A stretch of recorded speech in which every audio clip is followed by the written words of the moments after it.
The medical bay of the research station had never been used for anything like this. Emma worked quickly to set up 3 examination tables while the injured razor claw babies huddled together on the floor. The smallest one, which she had started, calling Pip, refused to let go of her jacket sleeve. Every few minutes it would make tiny chirping sounds that reminded her of a scared kitten. "This is insane," Dr. Park said for the 5th time. "We have 8-foot-tall killing machines outside our door, and we're babysitting their children." Hayes checked the security monitors again. The adult razor claws hadn't moved from their positions around the station. They formed a perfect circle, watching every entrance but making no aggressive moves. "They're not trying to break in," he reported. "They're just waiting." Emma gently lifted Pip onto the first examination table. The little creature's breathing was shallow, and its normally bright scales had faded to a dull gray-green. Dehydration, she realized. The poor thing hadn't had water in hours, maybe days. "Hand me the universal nutrient solution," she told Park, "and get me a small feeding tube." The second baby, which Emma called Squeak because of the odd sounds it made, had the torn wing membrane. The injury looked painful, but not life-threatening if treated properly. The third baby, Dash, was the strongest of the 3 but wouldn't stop shaking. Trauma, Emma diagnosed. All 3 babies had been through something terrible. A low rumbling sound came from outside. Hayes tensed, but Emma recognized it as the same mournful call they had heard in the forest. "The parents are talking to each other," she said. "They're probably scared too." As Emma worked to insert the feeding tube into Pip's tiny mouth, she heard something unexpected. Footsteps outside the medical bay, but not human footsteps. These were heavier, with the distinctive click of claws on metal flooring. "How did one of them get inside?" Hayes whispered, reaching for his weapon. Emma looked up from her patient. "I left the main door unlocked." "You what?" "If they wanted to hurt us, they would have done it already," Emma said calmly. "Look at them. They're not acting like predators. They're acting like worried parents." The medical bay door opened slowly. The largest razor claw, the one Emma assumed was the leader, ducked his massive head through the doorway. Up close, she could see the intelligence in his golden eyes. This wasn't just a predator. This was a thinking, feeling being. The razor claw looked at his 3 babies on the examination tables and made a soft keening sound. Pip lifted his little head and chirped weakly in response. The sound that came from the adult razor claw then was unmistakably relief. "Hello," Emma said softly. She had no idea if the creature understood English, but tone was universal. "I'm trying to help them. They're hurt." The razor claw tilted his great head to one side, studying her. Then, moving with surprising gentleness for such a large creature, he approached Pip's table. One massive claw, which could easily slice through metal, carefully touched the baby's tiny head with the delicacy of a feather. Hayes lowered his weapon. Even he could see that this was a father reuniting with his injured child. Emma continued her work, narrating what she was doing. "This is a feeding tube. He needs fluids. And this," she held up a small scanner, "checks for internal injuries." The adult razor claw watched intently, learning. When Emma moved to examine Squeak's torn wing membrane, the parent followed. He observed as she cleaned the wound with antiseptic and prepared tiny stitches. When Squeak squeaked in pain, his father made comforting sounds. "You can talk to him if you want," Emma suggested. "I think it helps." The razor claw made a series of clicking and humming sounds. Squeak's eyes focused on his father, and some of the fear left his expression. Whatever the parent had said, it was reassuring. Working on Dash proved more challenging. The baby wasn't physically injured, but he was clearly traumatized. Every time Emma tried to approach, Dash would scramble away and hide behind his father's massive leg. "He's scared," Emma explained to the parent razor claw. "Someone hurt them. It will take time for him to trust again." The adult creature made a sound that was unmistakably anger. His claws extended slightly, and his eyes flashed with dangerous light. Emma realized she was seeing what a razor claw looked like when it was ready to hunt down whoever had harmed its young. "We'll find who did this," she promised. "Humans don't like people who hurt children either." The razor claw looked at her for a long moment, then made a series of deliberate sounds. He was trying to communicate something specific. "I wish we had a translator," Emma muttered. Then she had an idea. She activated the station's computer and pulled up the basic universal translator program. It wasn't designed for razor claw language, but it might pick up some patterns. The razor claw repeated his sounds, and the computer began analyzing. After a few minutes, words appeared on the screen. The translation was rough but clear enough. "Ship. Took. Children. Bad. Humans. Hurt. Pack." Emma's blood ran cold. "Humans did this? Humans took your babies?" The razor claw nodded, a gesture that was clearly learned from watching human broadcasts. Then he made more sounds. "You. Help. Children. Why?" Emma looked at the 3 babies, now resting more comfortably after her medical care. Pip had stopped shivering and was actually sleeping. Squeak's wing was properly bandaged. Even Dash seemed calmer with his father nearby. "Because they needed help," she said simply. "Because they're children, and children should be protected." The translator worked to convert her words into razor claw language. When the translation played back, the adult razor claw's eyes widened. He made several rapid sounds that the computer struggled to translate. "Never. Seen. Prey. Species. Protect. Predator. Young." "We're not prey," Emma said gently. "And you're not just predators. We're all parents. We all love our children." The razor claw considered this for a long time. Finally, he made more deliberate sounds. "Name. Thane. Pack. Leader. You. Save. Thane's. Children." Emma smiled. "I'm Emma.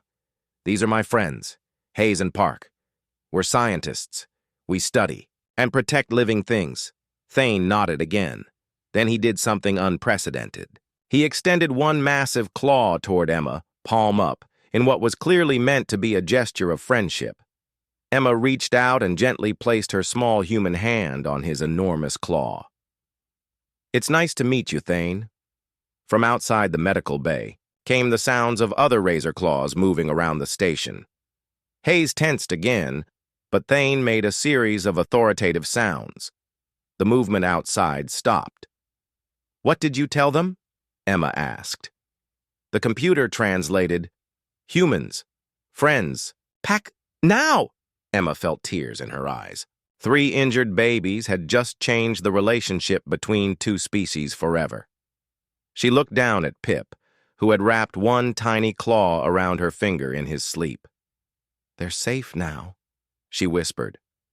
"All of them." But even as she said it, Emma knew their troubles were just beginning. Somewhere out there were humans who captured and sold alien children, and now both species would have to work together to stop them. The real test of this new alliance was yet to come. Something was wrong with the forest. Emma Walsh could feel it in the way the usual sounds had stopped, replaced by an eerie silence that made her skin crawl. She adjusted her backpack and checked the scanner readings one more time, but the data showed nothing unusual about the soil samples from Sector 7. The research station on Verdan 7 had been monitoring this area for 6 months, and Emma knew every sound the forest made. The chittering of tree climbers at dawn, the low hum of pollinator swarms at midday, and the deep territorial calls of razor claws at dusk. But today, nothing. Even the insects had gone quiet. "Something spooked the local wildlife," she spoke into her communicator. "All normal activity has ceased in a 3-kilometer radius around my position." Hayes's voice crackled back through the device. "Could be a storm coming. You know how animals act before weather changes." Emma looked up at the clear purple sky of Verdan 7, not a cloud in sight. Negative on weather disturbance. Something else is happening here. 2 kilometers away, Thane crouched at the edge of his territory, every muscle in his powerful body tense with a fear he had never experienced before. The den where his 3 young ones should have been sleeping was empty. Not just empty, violated. Foreign scents lingered in the air, mechanical smells that didn't belong in the forest. He called out with the deep, resonating sound that his kind used to summon their young. The call echoed through the trees and came back to him unchanged. No small voices answered. No tiny claws came scrambling through the undergrowth toward safety. His mate, Vera, emerged from the deeper parts of their territory, her own call joining his. When she reached the den, she immediately began the frantic searching behavior that parents of every species understood. She clawed at the ground where their children's scent was strongest, as if she could dig them back into existence. Other members of their pack began arriving. 8 adult razor claws, each one capable of bringing down prey twice their size, but now all of them helpless in the face of this incomprehensible loss. Young ones didn't simply disappear. In a species that had evolved to be the apex predator of their world, the concept of their offspring being taken was beyond their understanding. Thane's keen nose detected the mechanical sense more clearly. Now. Metal, fuel, and something else. The acrid smell of fear. His young ones had been afraid. The realization filled him with a rage so pure, it made his vision blur red at the edges. Emma's scanner suddenly came alive with readings that made no sense. Energy signatures that suggested advanced spacecraft technology, but fading fast, as if something had just departed the planet's atmosphere. She frowned at the display and adjusted the settings. Hayes, I'm picking up residual energy traces consistent with a ship's drive system. Someone was here recently, and they left in a hurry. Poachers? Hayes suggested. We've been warned about illegal wildlife trafficking in this sector. Could be. The energy signature is definitely not from any registered research vessel. Emma began moving toward the source of the readings, her scientific curiosity overriding her caution. Thane found the first real clue 20 meters from the den, a piece of metal, small and rectangular, that smelled strongly of the foreign scents. He had seen similar objects before, during the rare encounters his pack had with the human research station.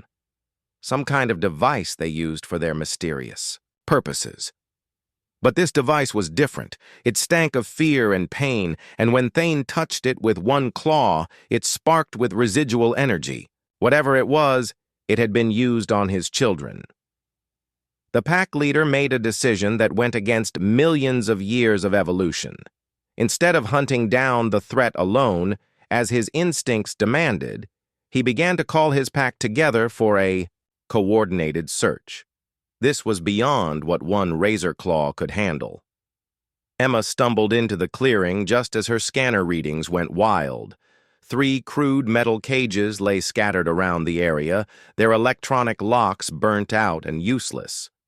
The cages were small, too small for adult creatures, but the right size for juveniles. Inside the largest cage, she found signs that made her heart sink. Tiny claw marks on the metal bars, evidence that something young and frightened had tried desperately to escape, brown stains that could be blood, and in the corner of one cage, a small scale that shimmered with the distinctive coloring of juvenile razor claws. "Oh, no," she whispered. Someone had captured baby razor claws. The sound of breaking branches made her look up. Through the trees, she could see movement, large shapes moving with the fluid grace that could only belong to adult razor claws. A lot of them, and they were heading directly toward her position. Emma's hands shook as she activated her emergency beacon. "Hayes, I need immediate extraction. I've found evidence of poaching activity, and there are hostile razor claws approaching my position." But even as she called for help, Emma found herself looking back at the abandoned cages. Somewhere 3 baby razor claws were missing their parents, just as their parents were desperately searching for them. The creatures approaching through the forest weren't being hostile, they were being desperate. The first adult razor claw emerged from the tree line 50 meters away. Emma recognized the massive build and distinctive scale patterns of an alpha, male. This would be the pack leader, the father of the missing young ones. Their eyes met across the clearing, and Emma saw something she had never expected to see in the gaze of an apex predator. Pain. The same look she had seen in the eyes of human parents whose children had gone missing. The razor claw made no aggressive moves toward her. Instead, he approached the scattered cages and began making a sound Emma had never heard before, a keening wail that spoke of loss so profound it transcended species barriers. Emma slowly reached into her pack and pulled out her translator device. She had never tried to communicate with a razor claw before, but there was something about this moment that demanded she try. "Your children," she said softly, holding up the device so it could attempt to translate her words into the complex series of clicks and growls that made up razor claw language. "Someone took your children." The pack leader's head snapped toward her, golden eyes wide with surprise that the small human knew what had happened. Emma held up the small scale she had found in the cage. "I found this. I want to help you find them." For a long moment, predator and human stared at each other across a clearing that had witnessed unthinkable cruelty. Then the razor claw did something unprecedented. He lowered his great head in what could only be interpreted as a request for help. Emma's communicator crackled to life. "Extraction team is 5 minutes out. Can you hold your position?" She looked at the pack leader, who was now surrounded by his entire pack, all of them looking to her with something that might have been hope. "Cancel the extraction," she said. "I'm not in danger, and I think I've found some new allies." The hunt for the missing young ones was about to begin, and for the first time in the history of Verdan 7, humans and razor claws would be hunting together. Morning came softly to the research station, but Emma had been awake for hours. The 3 razor claw babies had needed care throughout the night, and she hadn't trusted anyone else to watch them.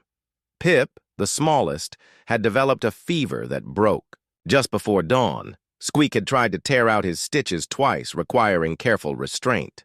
And Dash had finally started eating, though he still flinched whenever anyone moved too quickly.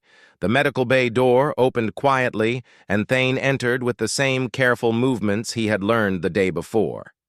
The massive razor claw had somehow figured out that sudden movements frightened his children, so he approached their recovery area with the patience of a giant, trying not to crush flowers.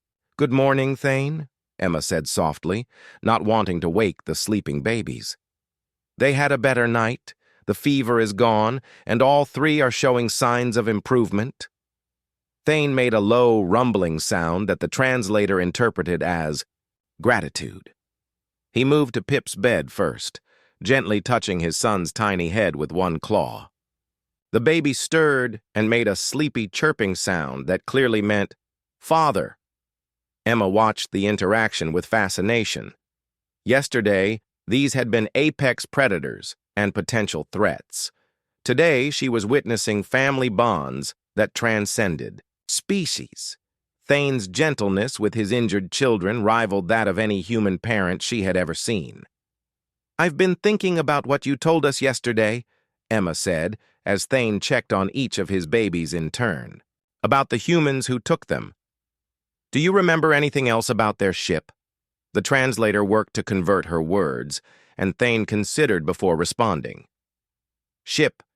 Big. Like. Metal. Mountain. Many. Small. Humans. Inside. Leader. Human. War. Shiny. Things." Emma made notes on her tablet. A large ship with a crew and a leader who wore something metallic, possibly military insignia or jewelry. It wasn't much, but it was a start. Squeak woke up and immediately began making his distinctive squeaking sounds. But instead of the frightened noises from yesterday, these sounded almost happy.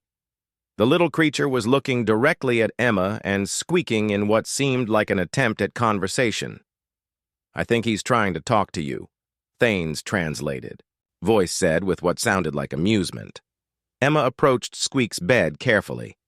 "Hello, little one. How are you feeling today?" Squeak squeaked again and held up one tiny claw. Emma gently touched it with her finger, and the baby razor claw immediately gripped her finger with surprising gentleness. He had learned, somehow, that humans were fragile compared to his kind. "He likes you," Thane observed. "Young ones choose who they trust. Squeak chooses you." Emma felt her heart melt a little. "I choose him too." The medical bay door opened again, and Hayes entered carrying a tray of breakfast. He stopped short when he saw Thane, who had grown comfortable enough to lie down next to his children's beds. The sight of the 8-foot predator sprawled across. The medical bay floor, like an enormous scaled dog, was surreal. "How's everyone this morning?" Hayes asked, setting the tray down carefully. "Much better," Emma replied. "Thane, are you hungry? I brought some of the protein paste we use for injured wildlife." Thane made a sound that the translator interpreted as polite refusal. "Pack hunted this morning, fed before coming here." Hayes looked surprised. "Your pack is still outside?" "Always," Thane confirmed. "Pack protects young and new friends." The word friends hit Emma unexpectedly. Somewhere between yesterday's crisis and this morning's gentle care, she had stopped thinking of Thane as an alien predator and started thinking of him as simply another parent doing his best for his children. Pip woke up and immediately began chirping for attention. When he saw Emma, his chirping became more excited, and he tried to stand up on his tiny legs. He was clearly feeling much better. Emma picked him up carefully, and Pip immediately snuggled against her shoulder, making contented purring sounds. "I think he's bonding with me," she told Thane. "Good," Thane replied. "Pack bonds mean safety. Pip makes you pack now." Emma realized what Thane was saying. By caring for his children, she had somehow been adopted into their pack structure. It was an honor that probably no human had ever received before. Dash, the most traumatized of the three, had been watching this interaction carefully. Slowly, he climbed down from his bed and approached Emma. But instead of seeking comfort from her, he positioned himself between Emma and the door, in what was clearly a protective stance. "What's he doing?" Hayes asked. Thane's rumbling laughter filled the room. "Dash protects pack mother is job of young males." Emma looked down at the baby razor claw who had decided she needed protecting. Dash couldn't have weighed more than 20 pounds, but he was taking his job seriously, watching the door with alert eyes. "Pack mother?" Emma asked. "You care for young ones. You heal them in pack structure. You are mother," Thane explained. "Dash will protect you as he would protect his birth mother." Emma sat down on the floor so she was at Dash's level. "Thank you for protecting me," she said solemnly. Dash made a proud chirping sound and puffed out his tiny chest. Hayes's communicator buzzed. "I need to take this," he said, stepping into the corridor. While Hayes was gone, Emma took the opportunity to ask Thane something that had been bothering her. "The humans who took your children, do you think they'll come back?" Thane's expression darkened, and his claws extended slightly. "Maybe bad humans take many young ones from different worlds. We track them for many seasons. You've been tracking poachers across multiple planets? Yes, pack leaders from many worlds share information. Bad humans take young ones, sell them for fighting. Emma's blood ran cold. Fighting? They're making children fight? Thane nodded grimly. Rich humans bet on which young one wins. Many die. The scope of what they were dealing with hit Emma like a physical blow. This wasn't just random poaching. This was an organized network of traffickers who specialized in stealing alien children for illegal fighting rings. Hayes returned, his expression grim. That was orbital control. They've detected an unregistered ship approaching the system. Large vessel, military-grade shielding. Emma and Thane looked at each other. The poachers are coming back, Emma said. Thane rose to his feet, suddenly every inch the apex predator again. He made a series of rapid sounds that didn't translate, but his meaning was clear. He was calling his pack. Outside the medical bay, answering calls echoed through the forest. The pack was mobilizing. We need to protect the children, Emma said, looking at the 3 babies who were now alert and sensing the tension in the room. Pack will fight, Thane declared, but need human help. Your weapons and our hunting skills. Together, Emma picked up Pip, who had started chirping anxiously. Hayes, can we defend the station? Against a military-grade ship? Not alone, Hayes admitted. But if we work with the razor claws, Thane made a sound that might have been agreement. Pack knows forest. Humans know machines. Together, we protect young ones. Emma looked at the 3 babies she had grown to love in just 2 days. Pip clutched her shirt with tiny claws, Squeak squeaked softly in what sounded like fear, and Dash moved closer to her legs, still trying to protect her despite being barely recovered from his own trauma. Then we work together, she said firmly. These children are not going back to those monsters. Not while we can prevent it. For the first time in galactic history, humans and razor claws were about to fight side by side, and they were fighting for the most important cause either species could understand: the protection of children. The enemy ship descended through Verdan 7's atmosphere like a dark omen, its hull scarred from countless raids across the galaxy. Emma watched the tactical display from the research station's command center, her heart racing as the vessel's true size became apparent. It was 3 times larger than she had imagined, bristling with weapons designed for capturing rather than destroying. They're not here to negotiate, Hayes muttered, checking the station's defensive systems for the 10th time. That's a slave ship if I ever saw one. Thane stood beside them, his massive frame tense with barely controlled fury. Through the station's windows, Emma could see other adult razor claws moving through the forest like shadows, taking positions that Hayes's military training told him were perfect for an ambush. These predators knew their territory better than any tactical computer could calculate. How many of your pack are out there? Hayes asked. Thane made a series of clicking sounds. 37 adults, all experienced hunters, all have lost young ones to bad humans. Emma felt a chill run down her spine. 37 apex predators, all of them personally motivated to stop child traffickers.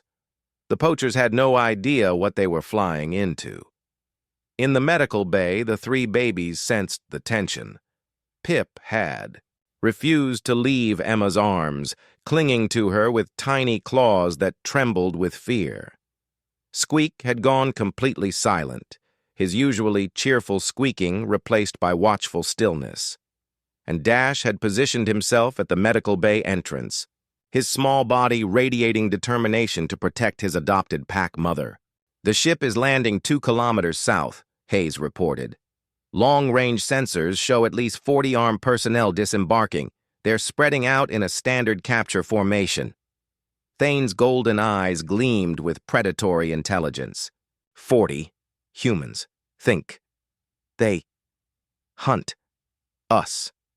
They wrong. We hunt them. The communication system crackled to life with an incoming message from the poacher ship. A cold, mechanical voice filled the command center. Research station.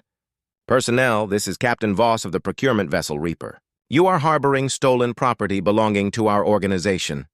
Surrender the razor claw specimens immediately, or we will take them by force. Emma stepped forward and activated the transmitter. This is Dr. Emma Walsh, Chief Researcher. There are no specimens here. There are 3 injured children under medical care, and they're staying that way. A harsh laugh came through the speakers. Children? They're animals, Doctor. Valuable animals that will bring a high price in the fighting pits of Nexus Station. You have 10 minutes to hand them over before we come and take them. Thane made a sound that was pure, concentrated hatred. Fighting pits, he growled. Make young ones hurt each other for sport. Emma felt sick. She looked back toward the medical bay where 3 innocent babies waited, trusting the adults to keep them safe. Over my dead body, she said into the transmitter. That can be arranged, Captain Voss replied coldly. You have 9 minutes remaining. Hayes was already activating the station's defensive shields and automated turrets. Our weapons are designed for wildlife control, not military combat. We can hold them off for a while, but not 40 armed soldiers. Pack will help, Thane assured him, but need plan. Humans have long-range weapons, razor claws, need close combat. Emma studied the tactical display, her scientific mind working through the problem. The forest gives your pack the advantage.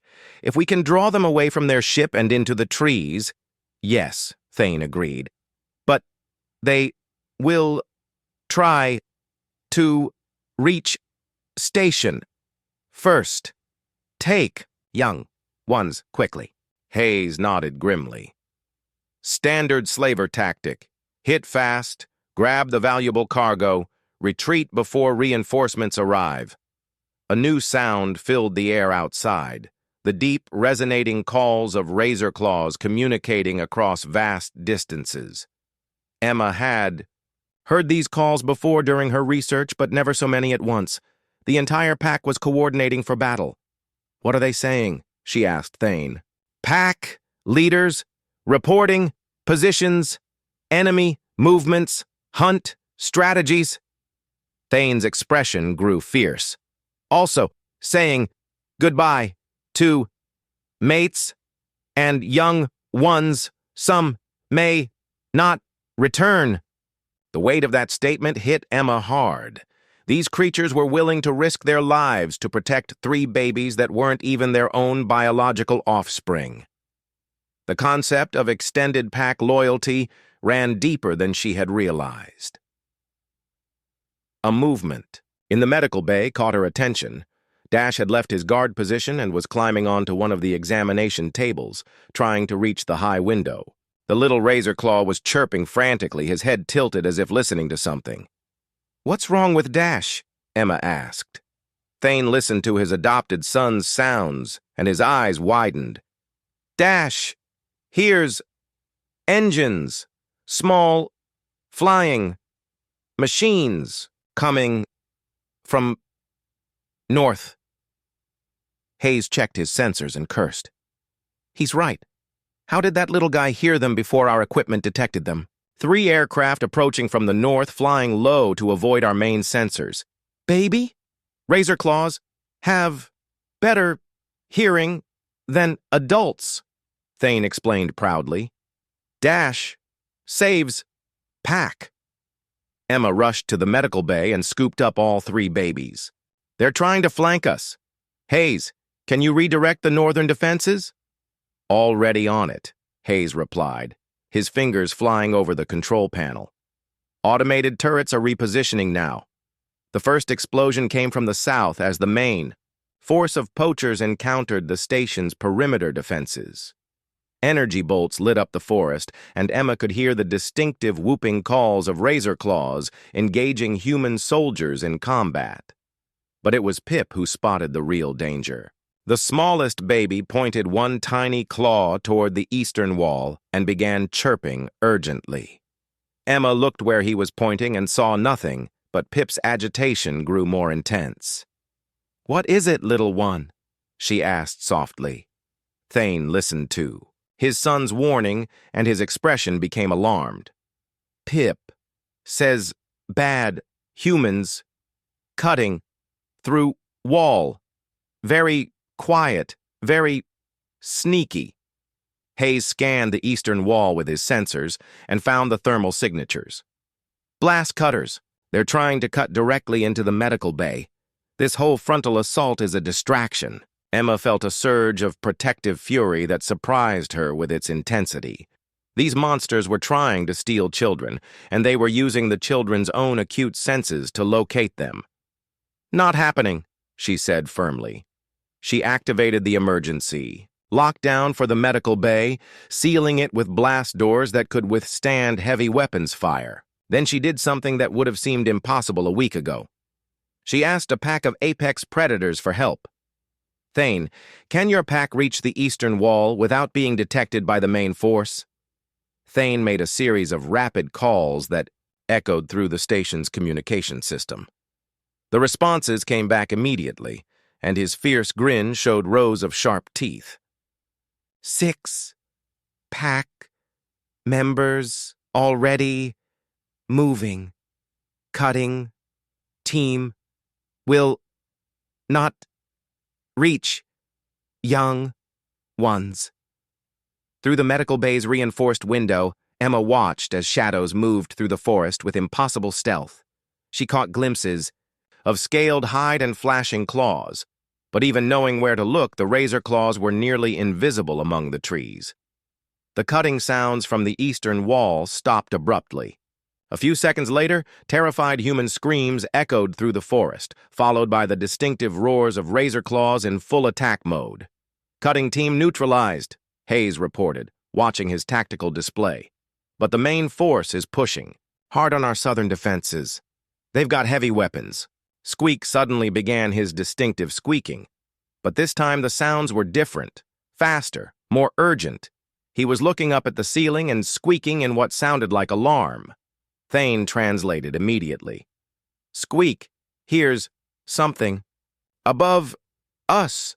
Flying machine. Very close." Emma looked up just in time to see a small aircraft dropping silently toward the station's roof. "They're landing on top of us." Hayes activated the roof defenses, but the aircraft was too close and moving too fast. It landed with a heavy thud directly above the medical bay, and Emma could hear the sounds of cutting equipment starting up. Again. "They're cutting through the roof," Hayes said grimly. "Blast doors won't help against a vertical assault."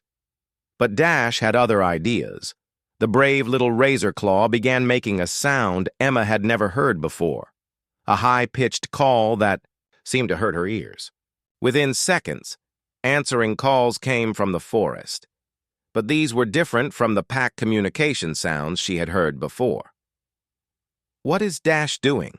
Emma asked. Thane's expression showed surprise and pride in equal measure. "Dash calls aerial hunters, flying razor claws, from mountain territories. They come help ground pack." Emma stared at the tiny creature who was still calling to the sky. "There are flying razor claws?" "Yes, different clan.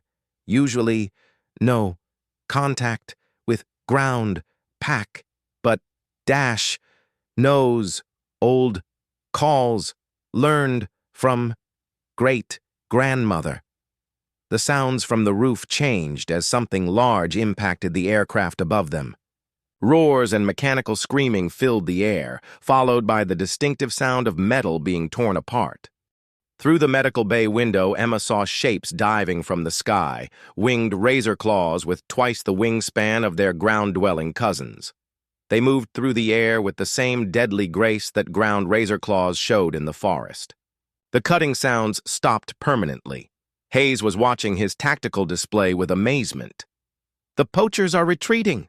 Both the main force and the aerial team are pulling back to their ship. But Emma noticed that Thane didn't look relieved. "What's wrong?" she asked. "Bad humans learn from failure," Thane explained.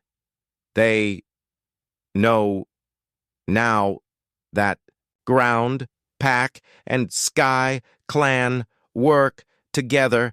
Next time they bring bigger weapons." Emma looked down at the three babies who had just helped save themselves and everyone else in the station. Pip was still clinging to her shirt, but his trembling had stopped. Squeak was making quiet, contented sounds, and Dash was standing tall, proud of his successful call for help. "Then we need to make sure there isn't a next time," Emma said with determination. "We need to stop these poachers permanently." Thane nodded slowly. "Yes, but that means hunting them to their home territory. Very dangerous." Emma looked at Hayes, who was already checking the status of their ship. "How do you feel about taking a road trip with some very large, very motivated allies?" Hayes grinned. "I think these poachers have no idea what they've gotten themselves into." Outside, the combined roars of ground and aerial razor claws filled the air as two clans that had been separate for generations united around a common cause, protecting the young ones who were safe in human arms. 3 weeks after the battle at the research station, Emma stood in what had once been the medical bay and was now something entirely new. The room had been expanded and redesigned to accommodate both human technology and razor claw physiology. Specialized perches for the aerial clan members lined the upper walls, while comfortable resting areas for ground pack members occupied the lower space. But the most remarkable change was the 3 young razor claws who moved freely between both sections, equally at home with humans and their own kind. Pip had learned to operate basic medical equipment and now assisted Emma with treating injured pack members. His tiny claws were surprisingly good at handling delicate instruments, and his keen hearing helped detect problems that scanners might. Miss Squeak had become the station's unofficial ambassador, greeting newcomers from both species with his distinctive sounds and an enthusiasm that was impossible to resist. He had also discovered that human children visiting with their scientist parents made the same kinds of joyful noises he did. The sight of human and razor-claw youngsters playing together had become a common one around the station, and Dash had grown into his role as protector with remarkable seriousness. He now led joint patrols with Hayes, using his acute senses to detect poacher activity while the human handled the technical aspects of investigation. The little Razorclaw had saved 3 separate research teams from hidden poacher traps in the past 2 weeks alone. "The Galactic Council wants to officially recognize what we've accomplished here," Hayes said, reading from a communication tablet as he entered the expanded medical bay. "They're proposing to make Verdan 7 the first official interspecies protectorate." Thane, who was helping Emma catalog medical supplies, made a sound of approval. "Good. Other worlds need same protection. Poachers, steal, young ones from many species." Emma nodded as she watched Pip carefully organize surgical tools by size. "The information we got from the captured poacher ship has led to raids on 17 different trafficking operations, but there are still more out there." The Battle 3 weeks ago had ended with the complete destruction of the poacher vessel. The combined assault of ground and aerial razor claws had been unlike anything the traffickers had ever encountered. Captain Voss and his crew had barely escaped in life pods, only to be captured by the joint human razor claw patrol ships that had arrived to support the research station. During interrogation, the poachers had revealed the scope of their operation. Children from dozens of worlds were being captured and sold to illegal fighting rings, gladiatorial exhibitions, and private collectors who treated sentient beings as exotic pets. The revelation had shocked the galactic community and led to an unprecedented cooperation agreement between multiple species. The Ariel clan has agreed to extend their patrols to cover 3 neighboring star systems, Hayes continued, and the ground-packed territories now include formal protection agreements with 4 human colonies. Squeak, who had been napping on one of his favorite perches, suddenly began his alert squeaking. He was looking toward the main entrance, his head tilted in the listening pose that meant he had detected something interesting.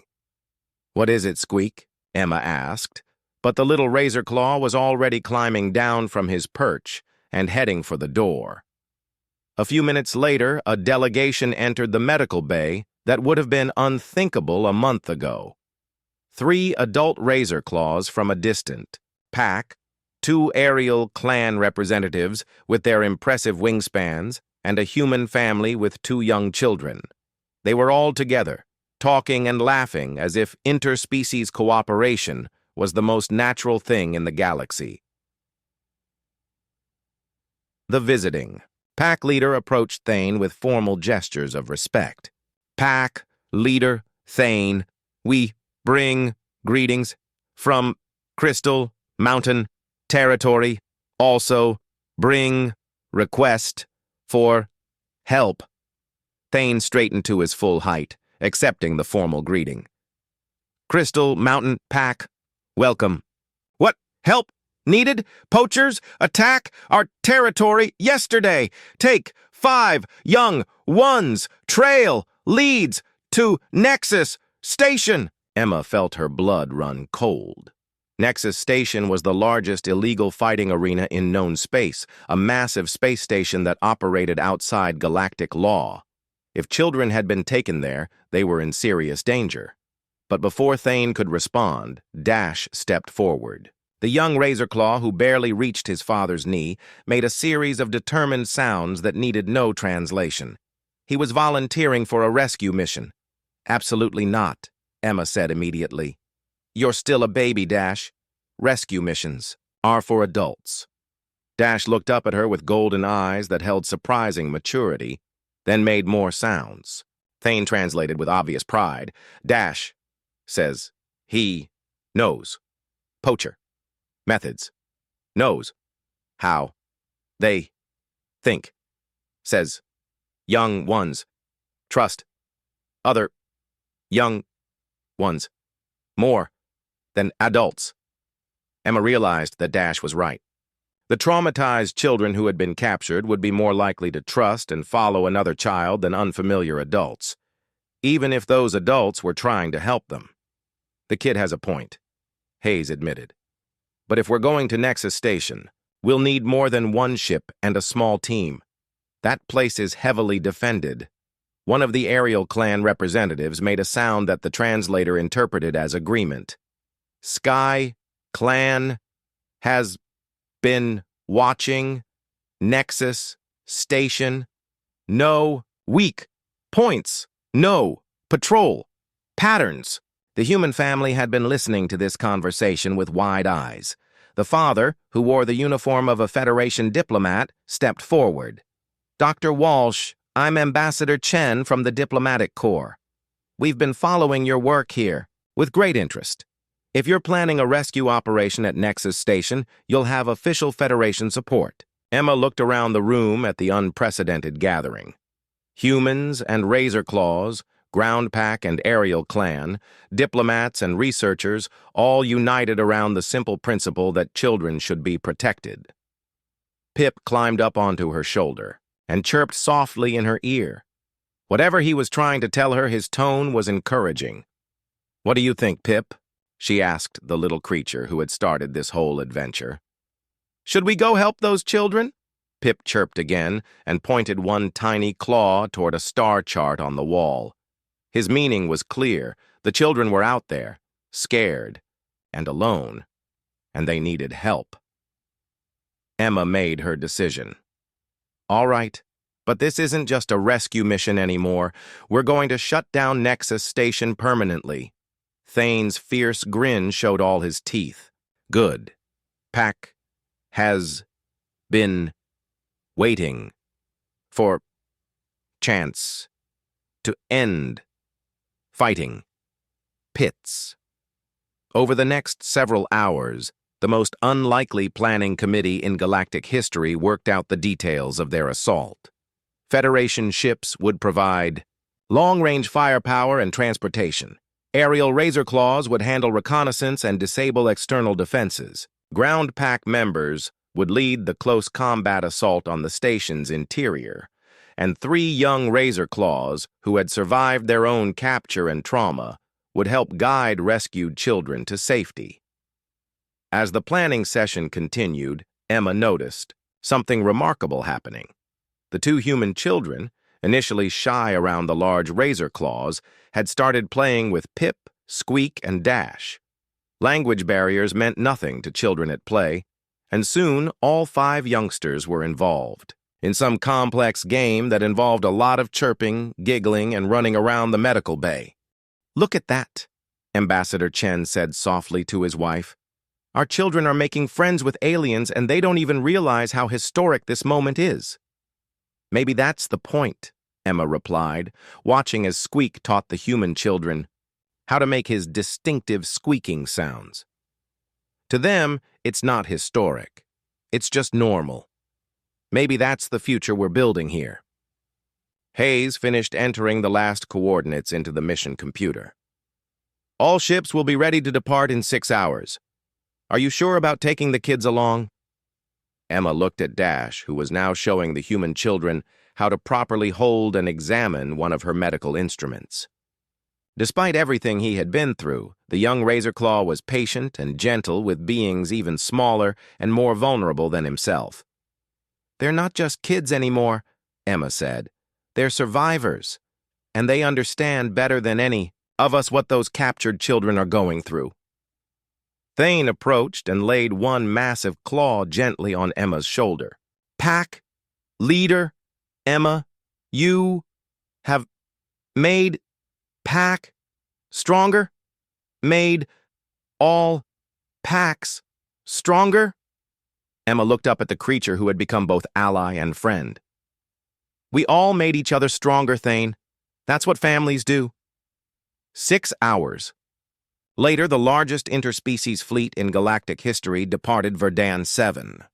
Federation cruisers flew in formation with Razorclaw pack ships, while aerial clan members rode in specially modified fighters. At the center of the fleet, aboard the flagship, 3 young Razorclaws sat with their human pack mother, ready to help save children they had never met. The message they carried was simple but revolutionary. No child of any species would ever, again, suffer alone. The galaxy's predators and protectors had learned to work together, and the universe would never be the same. Pip chirped softly as he watched the stars stream by through the ship's viewport. In his simple way, he understood that they were going to help other young ones who were scared and missing their families. And he knew, with the certainty that only children possess, that everything would be all right. After all, the strongest. Predators in the galaxy had learned something important from the humans who had protected him and his brothers. Sometimes the greatest strength came not from claws and teeth, but from the simple decision to care for those who could not protect themselves.